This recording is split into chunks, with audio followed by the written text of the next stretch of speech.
Hello, welcome into Spiritual Mixtape. I'm Daisy Mack, and this is one of our long form episodes today. And I'm going to make it about the certification. Now, I have not been feeling well. And that's a lie. I've been feeling pretty good considering I've had a double mastectomy and reconstruction. But I've been doing the bread and butter of the business as opposed to the fun marketing aspects. I don't love marketing, but I do love the podcast. And I have been meaning to make an episode about the certification. I made the certification class make these amazing affirmations, which I still haven't been able to put up. And I don't even think I'm going to get a chance to put them up into this episode before we close the sale. So life is life. And I wrote a piece and put it on social media the other day about my imperfect timeline and how you've just got to roll with it because you cannot plan life. I remember my dad saying this very clearly to me. I haven't really planned this episode, by the way. Well, I've planned the 6 questions I want to answer for you. But all this beginning bit, my dad used to get so frustrated with me because I was a planner. And I've talked about this on socials as well. I plan because it's my way of managing a dysregulated nervous system. When I feel myself hitting fight or flight, so that's a stress response, I plan. I plan to create the safety I do not feel. And if I can see the safety, perhaps I'll feel it. That's what I do. And my dad would always say, out of frustration, you cannot plan your life. Best plans go aslip. What? No, that is still not the phrase, but that is the meaning. Many a plan goes aslip. I can't remember, but that's the saying. And when I put this certification up for sale, I didn't know I was going to have a double mastectomy and basically need, 4 months out and really 2 months of like almost nothingness. I know that some of you are aware of Ashley. She's in the certification group, but she also runs my marketing. And I just remember on one of the days that we were meant to meet in December being like, I just can't do it. I'm so exhausted. My mind is not straight. I cannot think of anything. And what's amazing is that was like 5 weeks ago. And now I'm sitting here talking to you and feeling well enough to do podcasts. But to be quite honest with you, when I made all those podcasts before the op, I thought that I would be well enough by mid-December to get back on it, make all these things, and I haven't been. And it's the imperfect timeline. But I know that in my imperfect timeline, there is exactly the lesson I need to learn. There is divine timing. And there is magic that I simply wouldn't be allowed to be part of if everything had gone to boot, right? So here we are.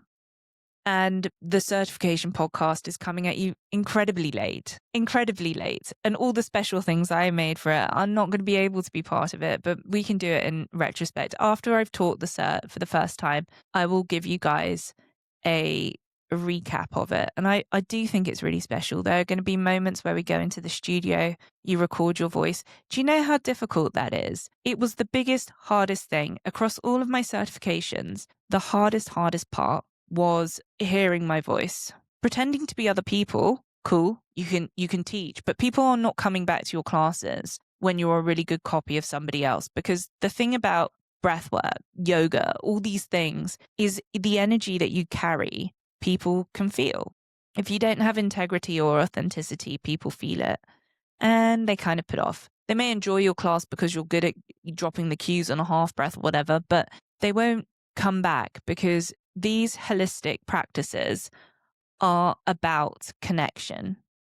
And your connection has discord in it. So that just means that you've got like a wobbly connection, wobbly internet, when you are copying other people and claiming it's you. The more authentic you can be, the more people engage and love it, and your people find you. I put this up on socials a few days ago, and I think it's very true. And I was quite surprised at, well, I loved it. I loved it enough to put it up. But I do enjoy when you have a moment of being like, oh, fuck it. And everybody else loves it. And you're like, yay, we're all the same frequency. But what it said was this: the more you are yourself and the more you can be yourself, the more safe people feel around you. And I totally agree with that. I would rather make 8 people feel really, really self by being completely me. But if that version of completely me repels others, I'd rather have the 8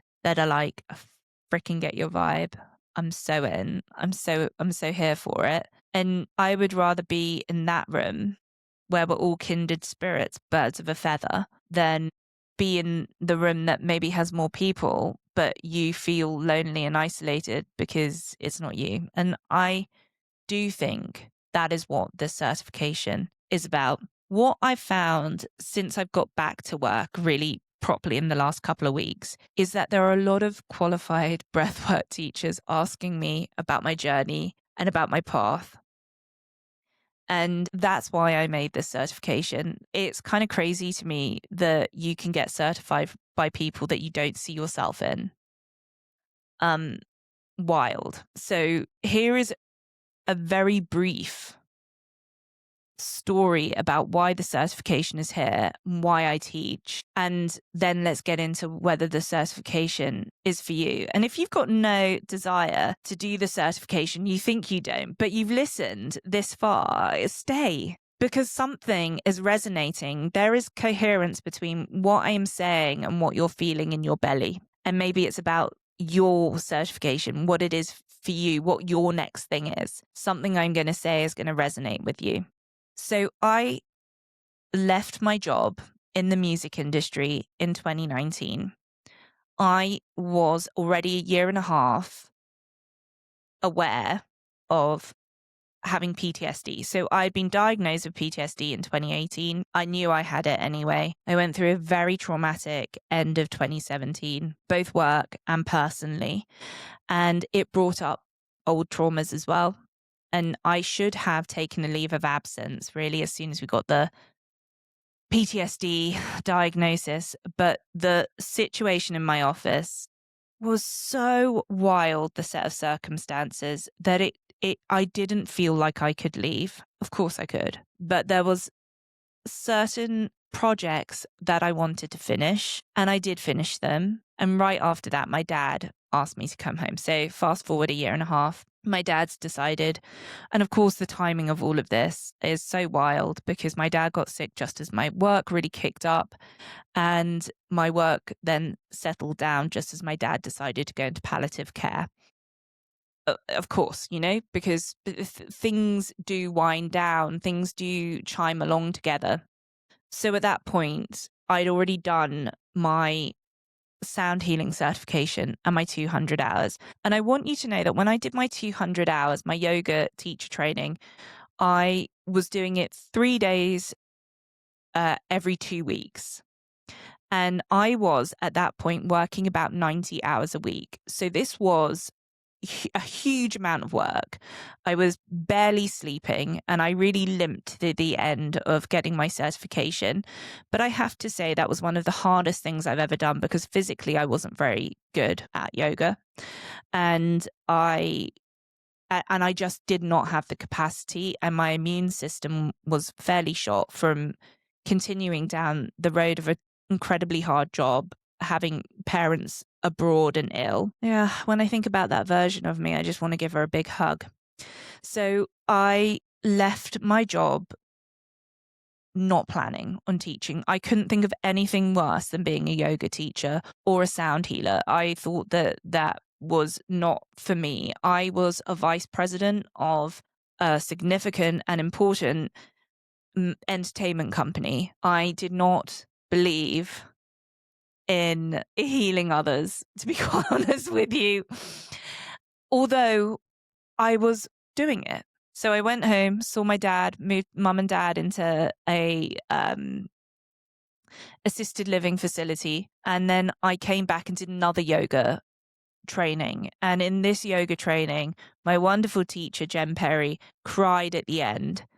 And it makes me tearful thinking about it because she was just so happy. It was such a big deal for me to be there. I was doing interviews for music industry jobs on our breaks. I was not going to do this full time. And what was incredible to me is that I had to do this 40-minute class. I had to lead Jen through this class. And she's very intimidating because one, she's absolutely incredible at what she does. She's really, really pretty. And she's cool. She's really cool. You want to impress her. And she did my handstand class. And I picked a handstand because I still can't do them, by the way. Try as I might, my body does not agree with going upside down. So she did it. She did it, right? Like Jen and I did it together. She went through all the cues and she did my class. Yay. But I still didn't want to be a yoga teacher. And really what happened is this. Dad then passed away 31st of December. And I was devastated. And when I got back from his funeral at the end of January, we were literally 6 weeks off lockdown. Now, if lockdown hadn't have happened, I would have been going to Nepal to do another yoga training and to really just, get some Instagram moments and justify taking all this time off work. But the world shut down. And touring went away for 2 years, and that's what I specialized in. I was literally left with no choices, and there were lots of like spooky special things that happened. Like I heard I don't know, I heard my guardian angel. There was a whole bunch of stuff which, maybe one day we'll put it in a book or we'll make it into a series for the podcast. But I started teaching yoga to the cancer community to honor my dad, and I was a terrible yoga teacher, to be honest with you. But the thing that really got people to come back to my class was a banging playlist and a total willingness from me to just be and to just begin again. I really was Disco Bambi. If you've not heard me talk about that before, it's the idea of being totally new fawn on the dance floor, wobbly legs. And the thing that everybody kept telling me about my class, and they kept coming back, was how good I was at the breath at the beginning. Maybe make that breath bit a bit longer. And as I taught myself more breathwork techniques based on yoga, I realized that the PTSD in my body was healing. I was calmer. I didn't jump out of my skin when people beeped me in the car. That was a thing. I had there are, I think, 21 or 27 symptoms or signs of PTSD. And I think at one point I had 19. My body was riddled with stress, and I was mentally, it was beginning to really take its toll on me. And I know that that is why I had the lumps in my breast. So breath work happened by accident for me. But I also didn't plan on being a teacher in any of this.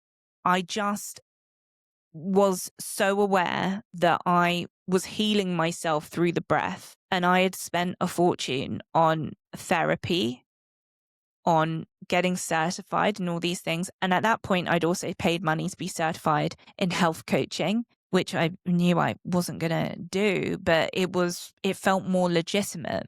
And then I did a bunch of breathwork certs, and some were great and some were good and some were okay and some were not very good. And what I kept coming back to was that this simple breath, 2 inhales for every exhale, lots of different names of it. Some people call it a recovery breath. Some people call it the physiological breath. Some people teach it as 2 short, sharp breaths through the nose. I teach it as, but all I kept finding was that there were some great teachers, but there wasn't a ton of certifications that cared about what happened to you at the end. I didn't want to create a certification that just felt good in the moment. I wanted to create teachers that would go out and do amazing things and be better than me and have incredible clients and do special things, right? And change the world, because the world is changing and we need this. We need nervous system regulation, but we also just need good people we can trust. And I know some people will be like, you're not a good person. Okay, fine. I'm not for everyone, but let's train a bunch of teachers and hopefully one of them will be for you. I do know that I care, often too much, and that is my detriment. But let's talk about the certification then. That's how I ended up here. And yes, people ask me about whether I would go back to the music industry. Do you know what? It was so fun. Like, now that I've healed that PTSD, I'm like, it was so fun. Get me back on the dance floor. But I couldn't cope with the travel anymore. I actually think that I would be wonderful in an office now, can control my emotions and just, the benefit. I'm not a 32-year-old anymore. I'm 42. I have 10 more years experience under my belt and I care less, which makes me care more. And would I go back? No. Yesterday, I have this wonderful client. It's actually a dude. And, it's actually way harder to get dude clients in this world, especially dude clients that are cool and spiritual and real. And he called me up for an SOS session. He was just like, hey, I know that this is crazy and last minute, but could you see me today? And of course, as angels would have it, I'd had a cancellation. So we went through his session because he's working with grief, and to just be there for people in that moment and be able to give them a tool that in that moment will make them feel better and in time will hold them is an incredible gift. And I will never forget the first breathwork class I taught. To be quite honest with you, every time I teach in person, I love teaching online. I love the bond I have with my one-on-one clients, but you don't always get that same cozy feeling that you get when you're in a room and everyone's breathing in time with each other and they're doing the loud audible sighs. You don't always get that when you do it online. And it does make you feel really good. And to be honest with you, the higher I climbed in the music industry, I didn't feel good like that every day. I will say that when I started, and it was pretty fun all the time, and you felt good all the time, and you would book these shows for these young DJs and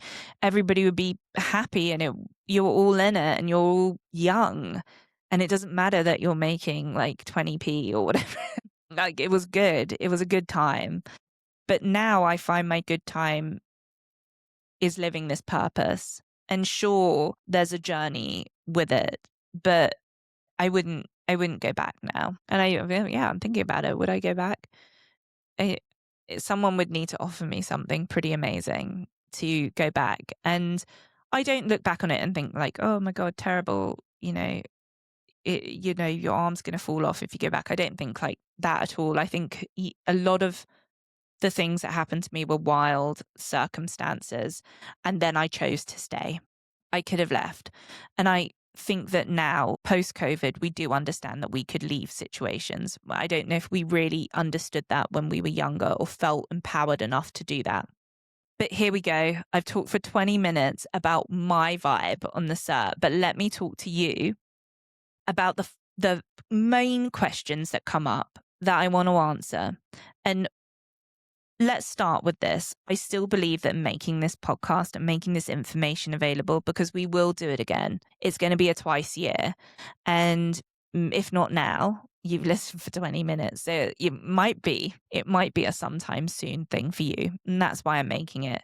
I don't care that this didn't fall like at the right time. It didn't fall for me at the end of December, and therefore I could put it out in January and I could rinse it and make all this great marketing assets. Sorry, Ashley, I know that you would love it if I made great marketing assets for the company, but I say all of that because it is an imperfect timeline, and making it now, even though it comes at the end, is still perfect, because this is the moment where I've had the energy to talk about it. And like I said, I have lots of people asking me about leaving the big job and why I did it and would I go back and does this make money and all of that stuff. And well, now I've got a podcast to point people towards.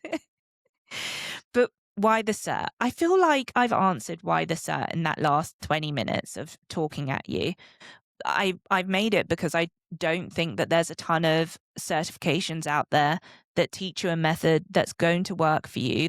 And I don't think that there's enough schools that give you confidence, that are going to encourage you to find your style, hear your voice, and push you out there into the world. I know that I'm good at that. I know that the method I teach is easy for clients to get into. I know that you'll have that transformation for your clients, but I also know that I care, and that causes a transformation in the teacher. What makes it different? Oh, I feel like I just answered that one too. Oh, I love it when I'm ahead of myself. Who is this for and who isn't it for?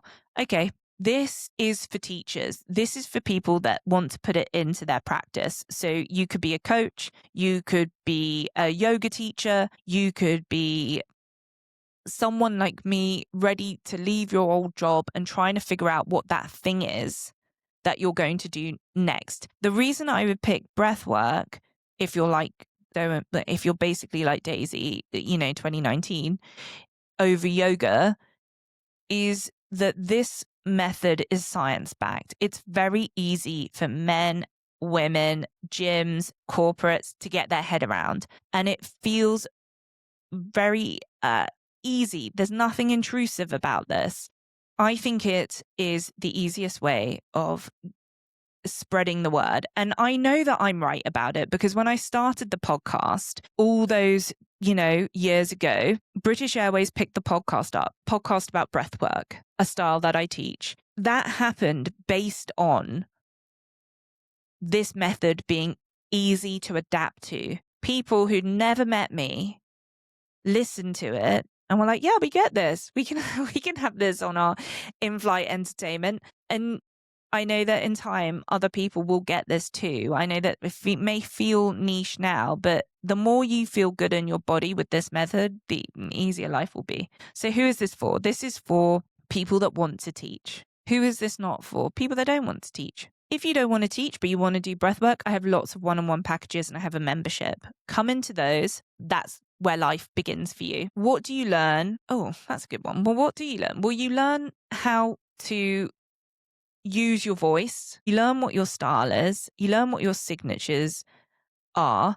And by the end of this certification, you will have a recorded version of your breathwork and you will have a group version of your breathwork that you can use on any group. You can go into any gym, you can go into any corporate office and you can teach this and you have your one-on-one format. You will be ready to go into any of those rooms. And the most important thing always with this is using your voice, not copying me. Using your voice. And that's what I do. I handhold you until you can hear your voice and what matters to you. And I've seen this. My certification, first one, is in March, but 2 of my class are already recording and selling their breathworks. I have one cert member who's teaching breathwork at the Super Bowl this week. Do you realize that? She's at the freaking Super Bowl. That isn't down to me, but us working together has given her the confidence to be like, I'm freaking ready to take these people on. And then we have literally sat together and given her the framework. Now, I haven't done that. I've asked questions. I've supported her. I've listened and done her breathworks. I didn't make it for her. I didn't give her that opportunity. She went after it and she made the breathworks herself. And we just got her ready before the certification finishes. How does this connect to your bigger path? Well, look, that is really down to each individual, but this is about creating a living from living your purpose. And that in itself charges you every day. It creates such self-worth. And for me, my bigger path is just creating more ways in which breathwork can be in the world. I wouldn't say that my path is necessarily to teach a certification or to teach one-on-one, but it's to make breathwork available to all. And I think that my offerings really encompass that. And what is one real transformation example? I would say that it really is Marissa being at the Super Bowl. Like, that is an incredibly intimidating booking that she has walked into, and she has recorded her voice. She is prepped. She is ready. She has her looks down. And most importantly, she is mentally and emotionally ready to teach breath in a high pressured situation. And do I think that she could have done this without me? Look, any of you can do anything without me. But what is more wonderful than having backup? Having someone hold your hand until you're ready to go. Like keeping the hands on the bike until you're ready to go. I can think of so many moments in my life where that person wasn't there for me and I've fallen flat on my face, I've grazed my knees, all the things. There's also been situations where I have been held. But I think that when it comes to breathwork, there aren't enough people doing certifications like this. There are people that take money, that's it. And they don't really care about the quality of teacher at the end. I care. I, one, want you to be amazing. And I, two, want your clients to have an incredible experience with you. I want client retention for you. I want people to say, that was incredible. That person's session was just, I need to do that again. That was magical. Because that's what breathwork is. So the transformation that I expect from you is nothing short of amazing. I expect all of my cert class to do incredible things. Now, this has been a way longer podcast than I thought I was going to make. And like I said, it's been a long time in the coming. It was meant to have been made, I don't know, 6 weeks, 2 months ago, and I've just not been well enough. And I say all of this because, we've probably close the sales sometime pretty soon after you hear this. But at the same time, it doesn't matter. If you're interested in the cert, my email is hello@spiritualmixtape.com. I would love you to reach out to me, find out when the next dates are, or keep an eye out on my socials and jump into the next one. We'll do another one in the fall. And if you are in time to do March, wow, look at you. You're going to be qualified and teaching by the end of March. I have nothing but love and appreciation for all of you. Thank you for being here. Thank you for supporting Spiritual Mixtape as I've gone through the weirdest, wildest 6-7 months. It's been a lot, and you've given me a ton of support and a ton of grace. I very much love you and appreciate you listening to Business Chat. I'll see you on the next pod.